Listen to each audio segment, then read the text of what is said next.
आकाशवाणी नागपूर. मेधा नांदेडकर आपल्याला ठळक बातम्या देत आहे. पंतप्रधान आणि भाजपाचे ज्येष्ठ नेते नरेंद्र मोदी यांची आज नागपूर जिल्ह्यात कन्हान इथं प्रचारसभा झाली.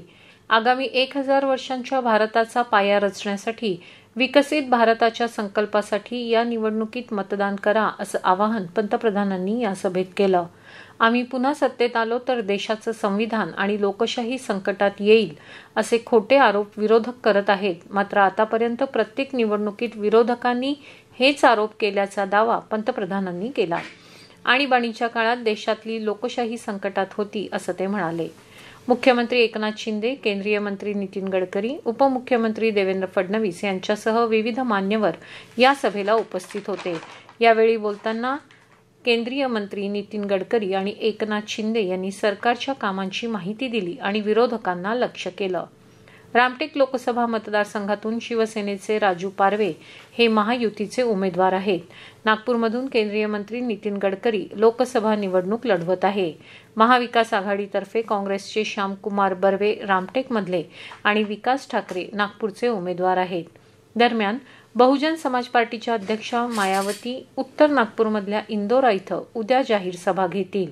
बसपातर्फे नागपूरमधून योगेश लांजेवार आणि रामटेकमधून संदीप मेश्राम निवडणुकीच्या रिंगणात आहेत.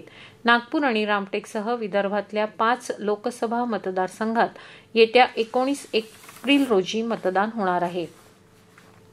Systematic voters education and electoral participation अर्थात स्वीप कार्यक्रमाअंतर्गत नागपूर महानगरपालिका मुख्यालयात आयोजित मुख्य कार्यक्रमात मनपाचे मुख्य अभियंता राजीव गायकवाड यांच्यासह मनपाचे सर्व अधिकारी आणि कर्मचारी प्रामुख्याने उपस्थित होते.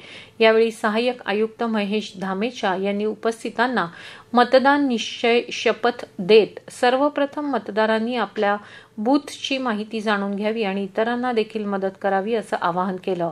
यंदाच्या निवडणुकीत मतदानाची टक्केवारी 75% वाढावी याकरता विविध झोन स्तरावर शपथ घेत जनजागृती रॅली काढण्यात आली.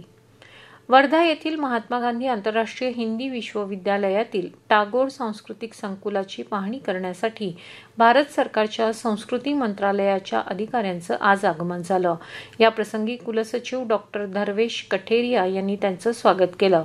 मंत्रालयाच्या अधिकाऱ्यांनी टागोर सांस्कृतिक संकुलाचं निरीक्षण केलं आणि गांधी हिल्सलाही भेट दिली. हवामान.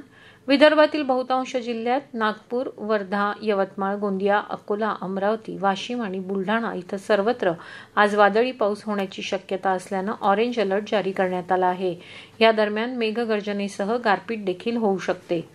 याबरोबरच हे ठळक बातमीपत्र संपलं. नमस्कार.